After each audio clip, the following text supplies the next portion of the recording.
सबको जोहार। जोर से बोलिए आप सारे लोग, सबको जोहार जोहार। आज इस ऐतिहासिक पल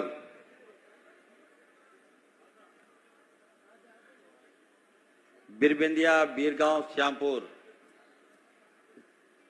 बढ़ाकर नदी पर राज्य का अब तक का सबसे बड़ा पुल के शिलान्यास समारोह में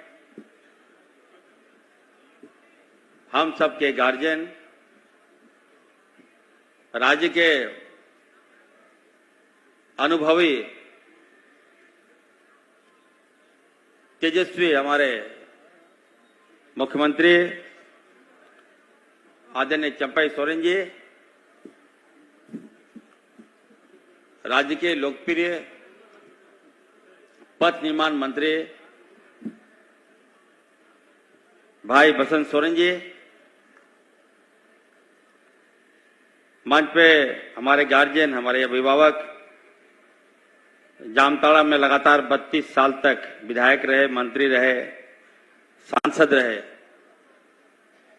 गरीबों की आवाज जनाब फुरकान अंसारी साहब, मंच पे पथ निर्माण के हमारे सेक्रेटरी सुनील जी, मुख्यमंत्री के सचिव महोदय अरवा राजकमल साहब, यहां के डीसी साहिबा, एसपी साहब, हमारे डीआईजी साहब आए हैं, मंच पे हमारे अभिभावक, झारखंड मुक्ति मोर्चा के अध्यक्ष, 20 सूत्री के अध्यक्ष गार्जियन स्वरूप श्यामलाल चाचा, कांग्रेस पार्टी के जिला के अध्यक्षा दीपिका बेसरा जी, आरजेडी के हमारे अध्यक्ष यादव जी, जिला परिषद की अध्यक्षा राधा रानी जी, मंच पे सभी हमारे सम्मानित नेतागण, पदाधिकारीगण, विभाग के सभी हमारे टेक्निकल एक्सपर्ट, यहां पे उपस्थित सभी हमारे आदर्श, हमारे बुजुर्ग माताएं, बहनें, नौजवान साथियों और पत्रकार बंधुओं, निश्चित तौर पर मैं कह सकता हूं ये जो पुल है ये पूरे राज्य का लाइफ लाइन साबित होगा। वर्षों पुरानी मांग थी और कई बार प्रयास करने के बावजूद भी हम सफल नहीं हो पा रहे थे। पूर्व में जब भाजपा की सरकार थी, यहां पर रघुवर दास जी जब मुख्यमंत्री थे, जो हम लोग विपक्ष में थे, कई बार लगातार 5 साल तक हम उनसे पुल मांगते रह गए कि सर ये बिरबिंदिया पुल बनवा दीजिए। कई बार आश्वासन दिया गया,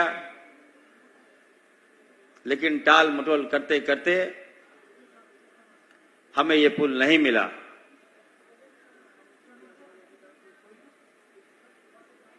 हमने ये भी बताया कि सर ये पुल बनवा दीजिए, आसपास का जो एरिया है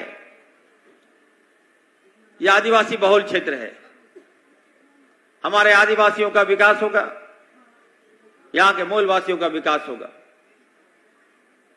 उसके बाद भी ये भाजपा सरकार, पूर्व की सरकार ने हमें लगता है कि नजरअंदाज किया।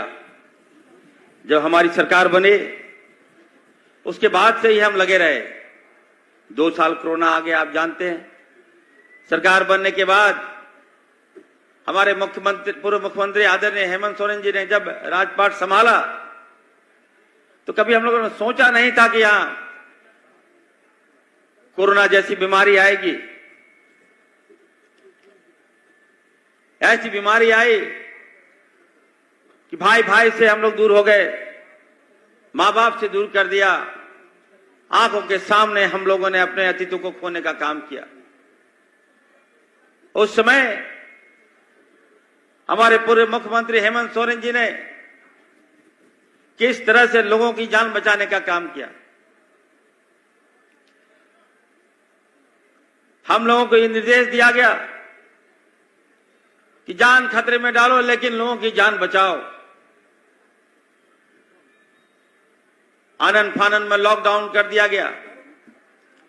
हमारे बच्चे लोग दूसरे राज्यों में फंस गए, भूख प्यास तड़प कर लोग मर रहे थे, ऑक्सीजन के अभाव में लोग दम तोड़ रहे थे, लेकिन किसी ने मदद नहीं किया। उस समय हमारे पूर्व मुख्यमंत्री जी ने कमान संभाली और सारे जो हमारे बच्चे जो बाहर फंसे थे सबको सही सलामत लाने का काम किया।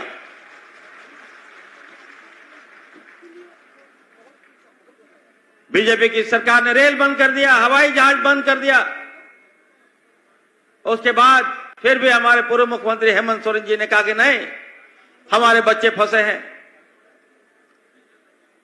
हम अपने बच्चों को लाएंगे। यहां तक कि एयरपोर्ट में यह कहा गया हमारा आदिवासी बच्चा जो चप्पल पहन के था, हमारा जो मजदूर बच्चा चप्पल पहन के था, भाजपा शासित राज्यों में कहा कि चप्पल पहन के हवाई जहाज में कैसे चलेगा। फिर भी हमारे मुख्यमंत्री पूर्व मुख्यमंत्री हेमंत जी ने कहा कि क्या हुआ, अगर हमारा आदिवासी चप्पल पहना तो क्या प्लेन में नहीं चल सकता है क्या। स्पेशल अपना पैसा से जहाज की व्यवस्था कराई और सही सलामत लाने का काम किया। ये हमारे पूर्व मुख्यमंत्री हेमंत सोरेन जी थे। उसके बाद मैं लगातार उनसे कहता गया कि सर देखिए पुल बना दीजिए, पुल बनवा दीजिए। और इसी बीच एक हादसा घटा, बहुत बड़ा हादसा हुआ। 14 लोगों की जान चली गई। याद होगा आप लोगों को, उस समय हम रांची जा रहे थे, हमको बीच रास्ते से लौटना पड़ा। आनंद फानन में हम लोग आए। मैं बधाई देना चाहता हूं बी गांव सोहानपुर के लोगों को, यहां के स्थानीय लोगों को, जिन्होंने बहुत बड़ा दिल दिखाते हुए 14 लोगों को एकदम इनके बॉडी को निकालने का रात दिन के एक साथ काम करने का काम किया। हम लोग भी लगे, यहां तक कि काफी आक्रोश का सामना करना पड़ा। मेरे गाड़ी का शीशा फोड़ दिया गया। लोग उग्र थे, लोग अपने बच्चों को मांग रहे थे। जिसने अपने औलाद को खोया इस पानी में, उनको ये आस था कि मेरा हो सकता कि मेरा बच्चा जिंदा आ जाएगा। 3 दिन के बाद सभी बॉडी को हम लोग निकाले और उसी समय हम बोले, यहां के आवाम को हमने कहा कि जब तक ये हम पुल नहीं बनवा देंगे, हम इसी पुल से डूबकर जान दे देंगे। और हमारी बगल की जो विधायिका है,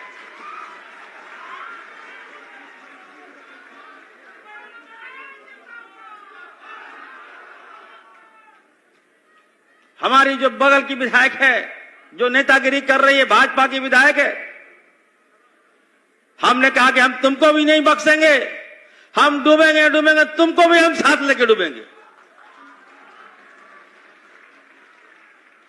आज घड़ियालू आंसू बहा रही है उधर के हमारे प्रयास से पुल बन गया। मैं दावे के साथ कहना चाहता हूं, नाम है इसका, जो पुल आप देख रहे हैं टूटा पुल, हम अब चंपैदा और बसंत जी को कहना चाहते हैं, पुल क्यों गिरा, कैसे गिरा। भाजपा के शासनकाल में पुल बना और गिरा दिया। इतना ज्यादा कमीशन ये लोगों ने खा लिया जिसका परिणाम था कि पुल गिर गया। आज घड़ियाली आंसू बहा रहे हो और कह रहे हो कि नहीं हमारी देन है, हम लोग पुल बनवा दिए। उस समय हम पूर्व मुख्यमंत्री हेमंत जी को बताया कि सर 14 लोगों की जान चली गई। उसी समय मुख्यमंत्री जी ने कहा, इरफान अंसारी साहब, आप और हमारे जो अभिभावक हैं, चंपैदा यहां पर हैं, मुख्यमंत्री हैं, उनको यहां भेजा कि जाइए आप लोग और जाके एक एक लोगों से मिले क्या प्रॉब्लम है। और चंपईदा यहां आए और सारे जो 14 लोगों के परिवारों को उन्होंने आंसू पोंछने का काम किया। देखिए को एक्सीडेंट ऐसा है, देखिए आज फिर चंपईदा यहां आए हैं और लोगों को ये पुल की सौगात दे रहे हैं। इससे बड़ा भाग्यशाली और क्या हो सकता है, मैं कहना चाहता हूं। आज ये पुल नहीं होगा, ये मैं कहना चाहता हूं, अभी सेक्रेटरी साहब बता रहे थे, ये लाइफ लाइन साबित होगा। साहिबगंज जब कॉरिडोर बनेगा, आवागमन बढ़ेगा।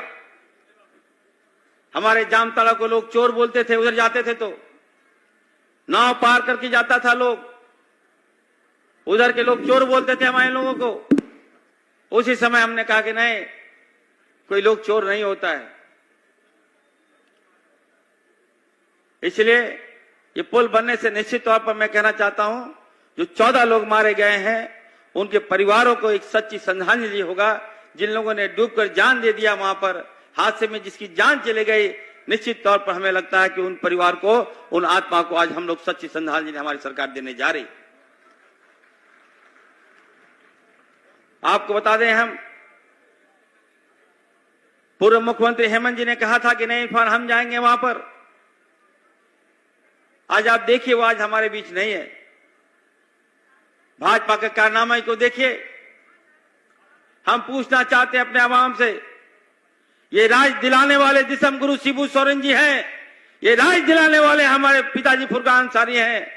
इन लोगों ने राज इसलिए दिलाया था कि यहाँ आदिवासियों का विकास होगा, यहाँ के मूलवासियों का विकास होगा। लेकिन बताइए 18 साल हो गया, राज्य को दोनों हाथों से बेरे में से इन भाजपाइयों ने लूट कर खोखला कर दिया। आज हम लोग को सड़क पे ला दिया। आज विकास कर रहे हैं तो बर्दाश्त नहीं कर पाता है ये लोग। हमारे आदिवासियों को उग्रवाद बना दिया, दलितों को उग्रवाद बना दिया भाजपाइयों ने, और हमारे अल्पसंख्यक भाइयों को आतंकवाद बना दिया इन 18 सालों में। जहां हमको आगे आना चाहिए था, हमारे बच्चों को रोजगार देना चाहिए था, कल कारखाने खोलना चाहिए था, लेकिन टोटल हमें लगता है दोनों हाथों से खोखला कर दिया। जल जंगल जमीन लूट के ये लोग खोखला कर दिया। आज आप जिसका अधिकार आपको होना चाहिए, जो पहाड़ का अधिकार आपको होना चाहिए, आप मालिक नहीं है। मालिक कौन है? साउथ का आदमी मालिक है, छत्तीसगढ़ का आदमी मालिक है, उत्तर प्रदेश का आदमी मालिक है। हमारे आंखों के सामने से हमें खोखला कर रहा है। इसलिए आज सरकार बनी है। चंपई सोरेन जी, मैं कहना चाहता हूं, इतना कम समय में लगातार बात होती है, हम लोग को यकीन नहीं हो रहा है। ये भाजपा वाले बोल रहे थे कि हेमंत सोरेन फर्स्ट सरकार है, हेमंत सोरेन 2 सरकार है। हमने सदन में कहा कि याद रखिए बीजेपी वाले, ये हेमंत सोरेन 1 नहीं, हेमंत सोरेन 2 नहीं, ये डॉन 1 और डॉन 2 की सरकार है। याद रखिएगा, जिस तरह से डॉन 1 अमिताभ बच्चन ने हिट करवाया था, आज चंपई सोरेन डॉन 2 को सुपर हिट करवा रहे हैं। ये चंपईदा है हमारे, याद रखिएगा। राज्य में आज विकास ही विकास, पेपर खोलिए विकास, हर जगह विकास, चारों ओर। मैं कहना चाहता हूं जो आपका हक है वो चंपई सोरेन जी हम लोगों को दिला रहे हैं। इतना अनुभवी मुख्यमंत्री इतने कम समय में, हमें यकीन नहीं हो पा रहा है। सबका सम्मान। बताइए साहब, सवेरे हमने कहा था कि मेरा नाम नहीं है, 3 बार फोन किए, हमसे बात किए, नहीं विधायक जी ऐसा नहीं हो सकता। ये बड़ापन है, याद रखिएगा। जो बड़ा होता है वो जानता है कि कैसे ले चलें। और मैं कह रहा हूं आज बीजेपी वाले सपना देखना छोड़ दो। चंपईदा के नेतृत्व में हम लोग 2024 में भी हम लोग जंग जीतेंगे, लोकसभा भी जीतेंगे और विधानसभा भी जीतेंगे। हम चैलेंज के साथ कर सकते हैं। और हमारे बीच हमारे भाई बसंत सोरेन जी आ गए हैं। अब रोड का दिक्कत ही नहीं होगा, आप लोग को फ्लाईओवर का दिक्कत ही नहीं होगा। आने के साथ ही इन्होंने सौगात दे दिया। निर्मल चौक सहित निर्मल चौक का जो रोड वर्षों पुरानी मांग थी वो रोड दे दिए। जामताड़ा में एक फ्लाईओवर देकर यहां आए हैं बसंत सोरेन जी ने। याद रखिए, नाम बसंत है और अभी बसंत ऋतु भी आ गया है। इसलिए अभी लोकसभा चुनाव हो रहा है हम यकीन दिलाते हैं